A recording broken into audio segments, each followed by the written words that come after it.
तुम्हारे ऊपर है कि तुम क्या लेते हो कि नहीं लेते हो। सांस ले रहे हो,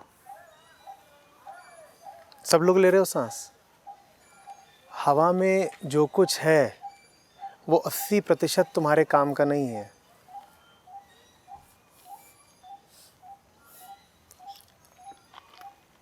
तो शरीर तक जानता है कि उसे क्या लेना है क्या नहीं लेना है। बहुत सारी हवा भीतर जाती है, शरीर भी जानता है कि उसमें से मुश्किल से 20% अपने काम का है, बाकी को क्या करता है, उत्सर्जित कर देता है।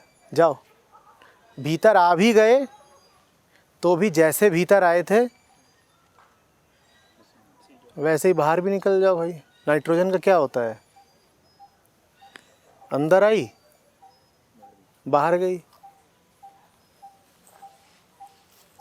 नाइट्रोजन ये तो कर सकती है कि तुम्हारी इच्छा के बिना भीतर चली जाए, पर नाइट्रोजन ये तो नहीं कर सकती ना कि तुम्हारे चाहे बिना तुम्हारे अस्तित्व का अंग बन जाए। या कर पाती है नाइट्रोजन ऐसा? तो बाहर वाले ये तो कर सकते हैं कि तुम्हारे कान में कोई बात डाल दें, ठीक वैसे जैसे नाक में चली जाती है नाइट्रोजन, वैसे ही बाहर वाला इतना तो कर सकता है कि तुम्हारे कान में कोई बात डाल दे। पर ये तो नहीं कर सकता बाहर वाला कि कान में जो बात गई वो मन का हिस्सा बन जाए, मन को चिपक कर पकड़ ले। जो चीज़ भीतर गई अगर वो तुम्हारी व्यवस्था का हिस्सा बन जा रही है तो फिर तो ये तुम्हारी इच्छा है, ये तुम्हारा चुनाव है, तुम्हें वो चीज़ पसंद आ गई है। ये तो अच्छी बात है कि फेफड़े हमारी मर्ज़ी से नहीं चलते, नहीं तो क्या पता तुम्हें किसी दिन नाइट्रोजन भी पसंद आ जाए। तुम कहो ऑक्सीजन बहुत हो गई, बोर हो गए, हम भी ऑक्सीजन ले रहे हैं, हमारे पुरखे भी ऑक्सीजन ही ले रहे थे। ये परंपरावाद हमें पसंद ही नहीं है, कुछ नया होना चाहिए। नाइट्रोजन चलाएंगे, और जो नाइट्रोजन चलाएं वो नई पीढ़ी के क्रांतिकारी कहलाएं। नाइट्रोजनिज्म इतने सारे चल रहे हैं, लिबरलिज्म, ये इज्म, तो ऐसे नाइट्रोजनिज्म भी।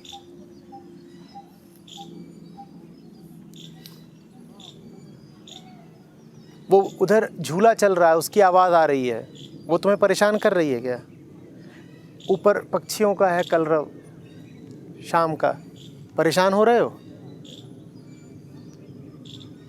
तुम्हें इनमें कोई अर्थ नहीं दिखता, अर्थ माने लाभ, तुम्हें इनमें कोई प्रयोजन नहीं दिखता। तो ये आवाज़ें कान में आती भी हैं तो एक कान से भीतर आती हैं, दूसरे कान से बाहर निकल जाती हैं, जैसे नाइट्रोजन भीतर आती है और फिर बाहर निकल जाती है।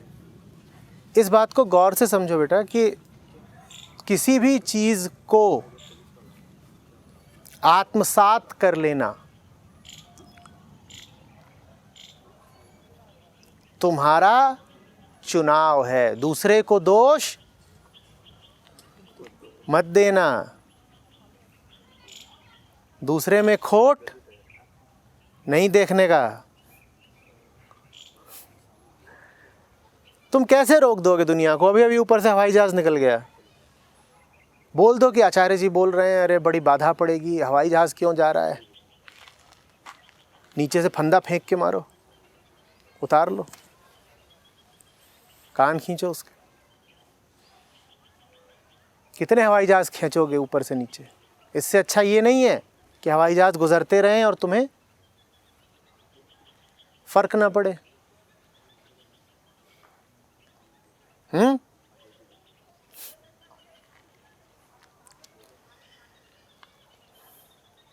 और ऐसा भी नहीं है कि तुम इतने निरुपाय हो कि बाहर की हर चीज़ ज़बरदस्ती तुम स्वीकार ही कर लेते हो।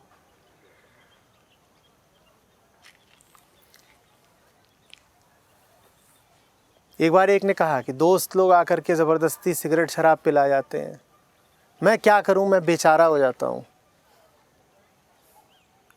बोले कोई विकल्प ऑप्शन ही नहीं रहता, दोस्त आते हैं शराब रख देते हैं, पीनी पड़ती है। मैंने कहा कोई तुम्हारे पास विकल्प नहीं रहता, दोस्त जब कुछ सामने रख दें तो पीना ही पड़ता है। बोले हाँ, अब क्या करेंगे, अब दोस्तों ने सामने रख दिया है, अब ना नहीं कर सकते। मैं कहा दोस्त जहर सामने रख दें तब? बोले तब थोड़ी पियेंगे। मैंने कहा तब विकल्प कहाँ से आ गया? विकल्प तुम्हारे पास हमेशा था, स्वीकार करने का या अस्वीकार करने का। बात इतनी सी है कि शराब में मज़ा तुम्हें भी आता है, जहर में प्राण जाते हैं तो तुम जहर नहीं स्वीकार करोगे। इसी तरीके से दूसरे जो बातें तुम्हें बोल रहे हैं, तुम्हें उन बातों में रस आता है, इसीलिए तुम उन बातों के साथ लिप्त हो जाते हो, गुत्थम गुत्था हो जाते हो। तुम्हें उन बातों में रस ना आता होता तो वो बातें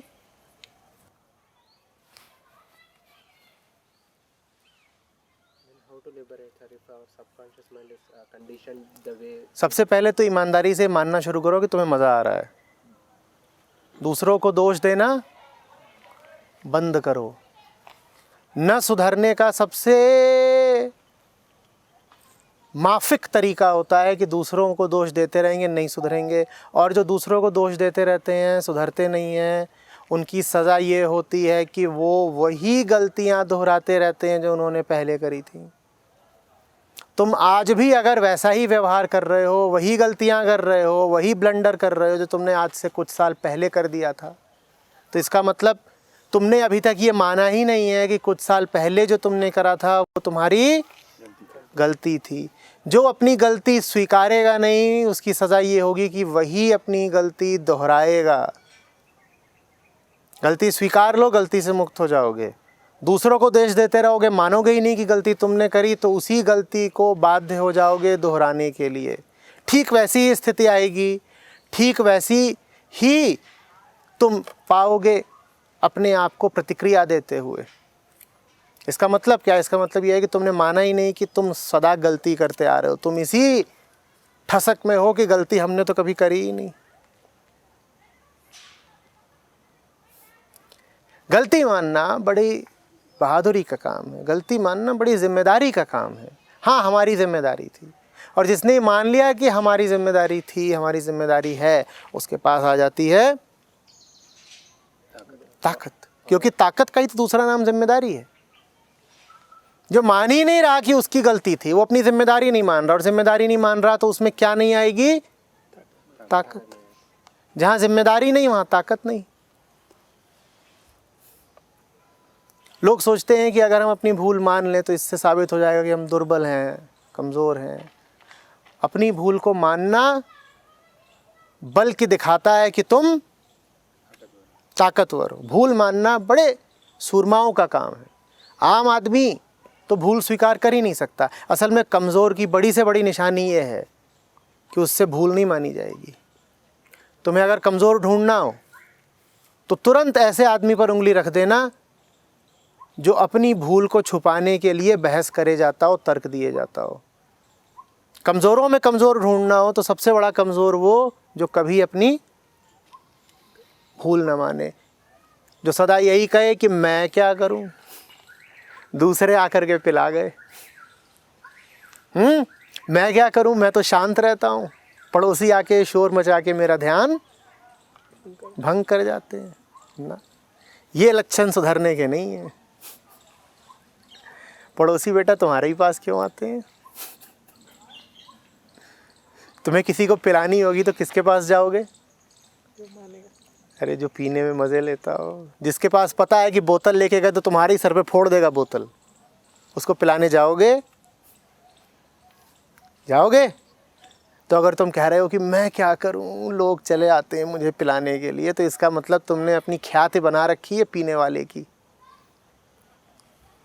बना रखी है कि नहीं?